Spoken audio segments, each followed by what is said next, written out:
नमस्कार साथियों, CG job education के ऑफिशियल यूट्यूब चैनल पर आप सभी का बहुत बहुत स्वागत है। साथियों, छत्तीसगढ़ छात्रावास अधीक्षक कंप्यूटर की पूरे 50 में 50 की तैयारी सीजी जॉब एजुकेशन करवा रही है।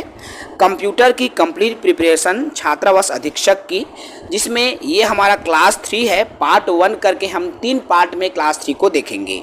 कंप्यूटर के प्रमुख भाग पार्ट 3, देखो ये 3 पार्ट है, क्लास 3 है और कंप्यूटर के प्रमुख भाग हैं आपके क्लास 3 में, जिसमें आज की सेशन में हम संरचना पर बात करेंगे, युक्ति का परिचय करेंगे। ठीक है, तो जो भी साथी नए होंगे हमारे यूट्यूब चैनल को सब्सक्राइब कर लेंगे। देखिए साथियों, सबसे पहले हम बात करते हैं कंप्यूटर के स्ट्रक्चर की, कंप्यूटर के आर्किटेक्चर की। ठीक है, तो कंप्यूटर की संरचना पर बात करते हैं। देखो, कंप्यूटर के सभी उपकरणों एवं उनके संबंध को ही कंप्यूटर की संरचना कहते हैं। अर्थात जब कंप्यूटर के सभी उपकरणों को एक साथ रखा जाता है तो वही कंप्यूटर की संरचना कहलाता है। और इसमें आपका इनपुट यूनिट होता है, मेमोरी यूनिट होता है, कंट्रोल यूनिट होता है, अर्थमेटिक लॉजिक यूनिट होता है और आउटपुट यूनिट होता है। जब सभी एक साथ समाहित हो जाता है तो इसी को क्या कहा जाता है? कंप्यूटर की संरचना कहा जाता है ना। अर्थात सभी स्ट्रक्चर जब समाहित हो जाता है कंप्यूटर की तो वही कंप्यूटर की संरचना है। और ये कंप्यूटर की संरचना मुख्यतः 3 भागों से मिलकर बना होता है। ये जो आपको सिंबल जैसा दिखाई दे रहा है, 3 भाग कैसे?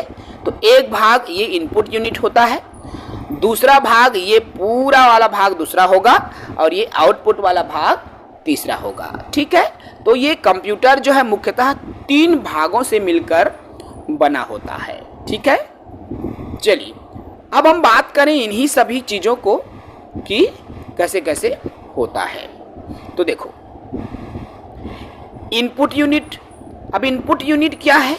तो कंप्यूटर का वह भाग जिसके माध्यम से कंप्यूटर को डाटा, प्रोग्राम, अनुदेश या निर्देश को भेजा जाता है, इनपुट यूनिट कहते हैं। अर्थात जो इनपुट यूनिट होता है उसी इनपुट यूनिट में हम कोई भी डाटा भेजते हैं, चाहे उस प्रोग्राम हो, अनुदेश हो, डायरेक्शन हो, हम भेजते हैं ना भाई।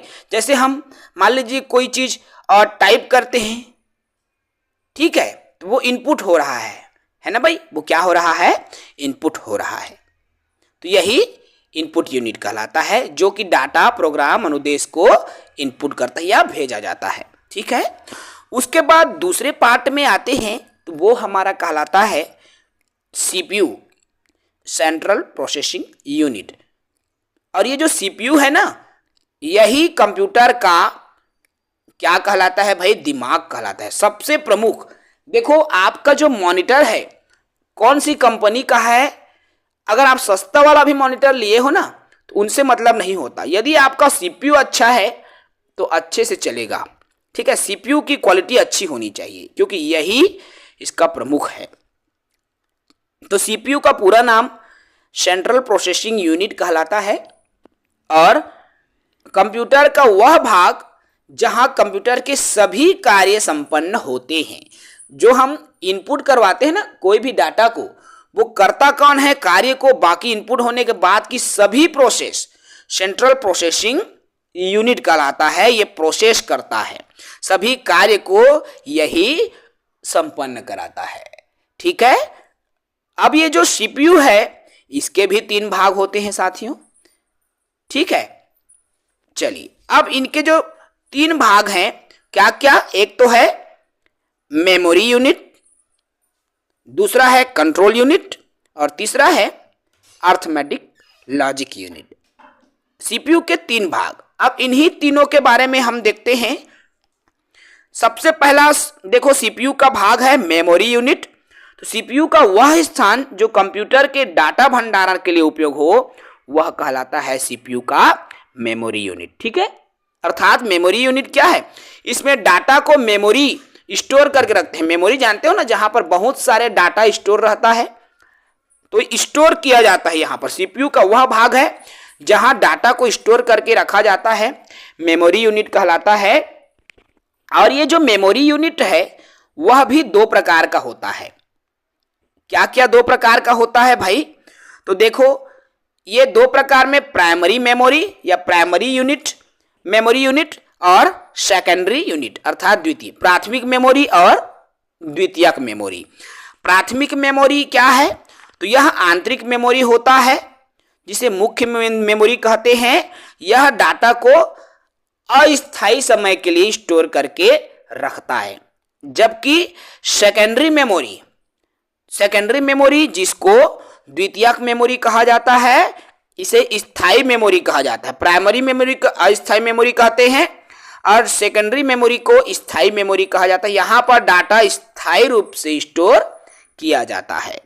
ठीक है भाई, समझ गए? पहला जो सीपीयू का प्रकार है मेमोरी यूनिट, सीपीयू। ठीक है, चलो, पहला जो सीपीयू का प्रकार है मेमोरी यूनिट। उसके बाद दूसरा आता है इसमें कंट्रोल यूनिट। क्या आता है भाई? Control unit. अब कंट्रोल यूनिट क्या है? तो कंप्यूटर के वह भाग जहां से कंप्यूटर सभी आंतरिक और बाह्य गतिविधियों को कंट्रोल करता है, नियंत्रित करता है। कोई भी एक्टिविटी होता है, चाहे इंटरनल एक्टिविटी हो या एक्सटर्नल एक्टिविटी हो, सभी को जो यूनिट कंट्रोल करता है, सभी को वह भाग जो कंप्यूटर का होता है और कंट्रोल करता है, वही कंट्रोल यूनिट होता है। और ये सीपीयू के पार्ट हैं। ठीक है, उसके बाद तीसरा आता है इसमें अर्थमेटिक लॉजिक यूनिट। ठीक है, क्या आता है भाई? Arithmetic logic unit. अर्थमेटिक नाम से स्पष्ट है ना, अर्थमेटिक मतलब गणितीय कार्य। तो सीपीयू का वह भाग जिसमें सभी गणितीय और तार्किक कार्य संपन्न होते हैं, एएलयू कहलाता है। एएलयू का पूरा नाम याद रखना भाई, most important. Arithmetic logic unit मतलब अर्थमेटिक मतलब गणित, तो जिसमें गणित और तर्क के सभी काम हो, उस कहां पर होता है? अर्थमेटिक लॉजिक यूनिट पर होता है। ठीक है, तो ये तो रहा सीपीयू के तीन भाग, क्या क्या? मेमोरी यूनिट, कंट्रोल यूनिट और अर्थमेटिक लॉजिक यूनिट। ठीक है, पहला स्ट्रक्चर में पहला इनपुट यूनिट देखे। ठीक है, उसके बाद देखे हम सीपीयू। अब तीसरा हम देखते हैं आउटपुट यूनिट। तो आउटपुट यूनिट क्या है भाई? तो कंप्यूटर का वह भाग जो कंप्यूटर द्वारा प्रोसेस किए गए परिणाम को प्राप्त करने के लिए, देखो इनपुट यूनिट ने क्या किया? कोई भी डाटा या निर्देश को इनपुट कराया, अंदर में प्रवेश कराया। सीपीयू क्या किया? उसको प्रोसेस किया। फिर आउटपुट क्या किया? उसको हमको वो आउटपुट के रूप में दे दिया। ठीक है, प्राप्त परिणाम को।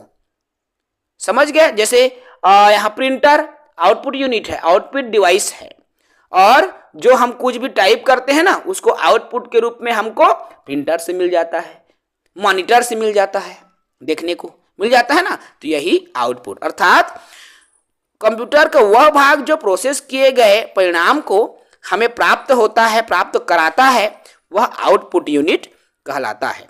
ठीक है, तो इस तरह कंप्यूटर मुख्यतः तीन भागों से मिलकर बना होता है। ठीक है भाई, तो क्या क्या बना होता है एक बार और मैं इसके स्ट्रक्चर पर बात करता हूं। देखो, इनपुट यूनिट क्या करता है? कोई भी डाटा को, निर्देश को, प्रोग्राम को इनपुट करता है। फिर यह है सीपीयू। सीपीयू क्या करता है? पूरा प्रोसेस करता है डाटा जो हमने इंटर कराया है, प्रवेश कराया है। ठीक है, अब ये सीपीयू के तीन part, memory unit, control unit और एएलयू है ना। कंट्रोल यूनिट पूरा इंटरनल और एक्सटर्नल को कंट्रोल करता है, ये गणितीय तार्किक कार्य करता है। मेमोरी यूनिट क्या करता है? स्टोर करके रखता है। समझ गए? अब आउटपुट यूनिट क्या करता है? भेजी गई डाटा को प्रोसेसिंग करता है और प्राप्त परिणामों के रूप में हमको आउटपुट में मिलता है। ठीक है, स्ट्रक्चर से चीजें समझ में आ गए ना? ओके, आगे बढ़ो। अब हम इसमें जो कंप्यूटर की डिवाइस है, ठीक है, कंप्यूटर की डिवाइस है, उन पर बात करेंगे। तो देखो, कंप्यूटर की डिवाइस क्या होता है? कंप्यूटर डिवाइसेस जिसको बोलते हैं, तो वे सभी युक्तियां जो कंप्यूटर से जुड़े हो, वही तो कंप्यूटर का डिवाइस है भाई, है ना। तो कंप्यूटर की, देखो यहां पर जुड़ने के आधार पर जब कंप्यूटर के डिवाइस की बात करें, तो एक तो है पेरीफेरल डिवाइस, ठीक है, और एक होता है नॉन पेरीफेरल डिवाइस। ये जुड़ने के आधार पर, पेरीफेरल में वे डिवाइस जो बाह्य रूप से जुड़े होते हैं, जैसे मॉनिटर, कीबोर्ड, माउस, ये सब बाहर से जुड़े होते हैं ना, ये जुड़ने के आधार पर है, याद रखना भाई, पेरीफेरल डिवाइस, ठीक है, बाहर से जुड़े होते हैं। जैसे मॉनिटर को हम बाहर से तार से जोड़ते हैं, कीबोर्ड को अलग से जोड़ते हैं, माउस हो, प्रिंटर हो, बाहर से जोड़ते हैं ना, ये पेरीफेरल है। नॉन पेरीफेरल जो कंप्यूटर के आंतरिक रूप से जुड़े रहते हैं, जैसे रोम अंदर में जुड़ा है, हार्ड डिस्क, ये जो हार्ड डिस्क है सीपीयू में लगा रहता है, कितने का हार्ड डिस्क लगाऊं उसी के हिसाब से आपका कंप्यूटर काम करता है। ये सब अंदर पार्ट के अंदर में घुसा रहता है, आपको पता नहीं चलता, ठीक है, इसको देख भी नहीं सकते, छू भी नहीं सकते, समझो एक प्रकार का है ना। तो ये नॉन पेरीफेरल है, ये जुड़ने के आधार पर है, ठीक है। उसके बाद आता है उपयोग के आधार पर। तो उपयोग के आधार पर इनपुट और आउटपुट डिवाइस दो प्रकार के डिवाइस हैं। इनपुट डिवाइस तो वे डिवाइस जो कंप्यूटर में इनपुट देने का काम करता है, इनपुट डिवाइस कहलाता है, और वे डिवाइस जो कंप्यूटर में आउटपुट के रूप में प्राप्त करने का काम करता है, आउटपुट डिवाइस कहलाता है। इनपुट में माउस, कीबोर्ड ये सभी आते हैं, और आउटपुट में मॉनिटर, प्रिंटर ये सभी आते हैं, ठीक है। इनपुट और आउटपुट आपको समझ में आ गया होगा। अब हम अगला जो पार्ट देखेंगे ना, जो कि अगला वीडियो में हमारा रहेगा, उस पार्ट में हम इन्हीं इनपुट डिवाइस को, एक क्लास हमारा इनपुट डिवाइस पर रहेगा, एक क्लास हमारा आउटपुट डिवाइस पर रहेगा, ठीक है। दो वीडियो आएगी हमारी, इनपुट पर अलग से वीडियो लाऊंगा, आउटपुट पर मैं अलग से वीडियो बनाऊंगा, ठीक है, क्योंकि बहुत सारा है और लंबा नहीं ले सकते है ना, तो दोनों पर अलग अलग वीडियो आपको प्रोवाइड होंगी। आई होप आपका आज का ये वीडियो अच्छा लगा होगा। जो भी साथी हमारे वीडियो को पहली बार देख रहे हैं, चैनल को पहली बार विजिट किए हैं, चैनल को सब्सक्राइब जरूर करें। जय हिंद।